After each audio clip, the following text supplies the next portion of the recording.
Thierry Ardisson et Paris Première redonnent vie à l'émission 93 Faubourg Saint-Honoré. Si le programme change de nom, nouvelle adresse de l'animateur oblige, Thierry Ardisson a une idée bien précise des invités qu'il veut accueillir. Amel Bentou et Pokora n'auront pas cette chance. Il a longtemps collaboré avec Laurent Baffy dans ses émissions, mais le sniper aujourd'hui, s'y est bel et bien Thierry Ardisson. Celui qui revient sur le devant de la scène, ou plutôt de la télévision, avec un remake de l'émission 93 Faubourg Saint-Honoré, désormais baptisée 214, rue de Rivoli en raison d'un changement d'adresse de l'animateur, tire à boulet rouge sur les personnalités qui, selon lui, ne présentent pas suffisamment d'intérêt. Pour l'anniversaire des 20 ans de l'émission, Thierry Ardisson a trié les invités sur le volet « Je vais réunir Muriel Robin et Anne Le Naine, mais aussi ma femme, Audrey Crespo-Mara », note de la rédaction. Bertrand Chameroy et les potes Gérard Darmon, Franz-Olivier Gisbert, Laurent Baffy. Corti va passer une tête, explique-t-il à Télé Câble Sat.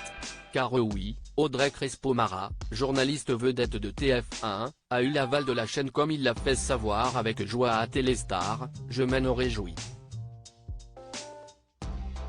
S'il se fait une joie de redonner vie à ce programme du passé, qui risque de plonger plus d'un téléspectateur dans un bain de nostalgie, il déplore le manque de personnalités dignes d'être invitées dans de telles émissions.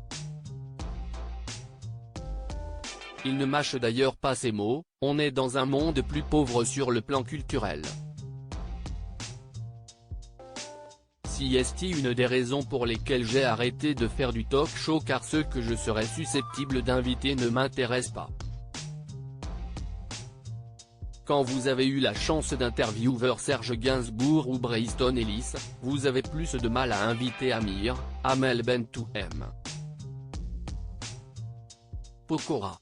L'homme en noir a fait la part belle à la télévision française, même si sa créativité n'a pas toujours été récompensée. Il a créé Hôtel du Temps, où il faisait ressusciter des artistes disparus comme Dalida, un échec en termes d'audience, note de la rédaction, elle est trop chère, 600 000 €, note de la rédaction, pour être en deuxième partie de soirée et trop bavarde pour être en première partie de soirée, a-t-il fait savoir. Mais le concept n'a pas atterri aux oubliettes pour autant. Warner Bros a racheté le concept pour le monde entier et l'émission a été nommée aux Emmy Awards. Un succès pas forcément annoncé avant de devenir la célébrité que l'on connaît. Thierry Ardisson a comme tout le monde débarqué à Paris sans argent, sans connaissance. Il s'est construit tout seul, avec sa seule volonté de réussir et d'arriver à s'imposer dans le milieu de la télévision. Un parcours qui n'a pas été simple. Quand je suis arrivé à Paris, j'avais 19 ans et 50 balles en poche. Je ne connaissais personne mais j'avais envie de bouffer Paris, confie-t-il. J'ai commencé par une tentative de suicide car cela me semblait inatteignable. Avec la force et la détermination dont il fait souvent preuve, Thierry Ardisson a réussi ce qu'il avait entrepris. La suite, on la connaît.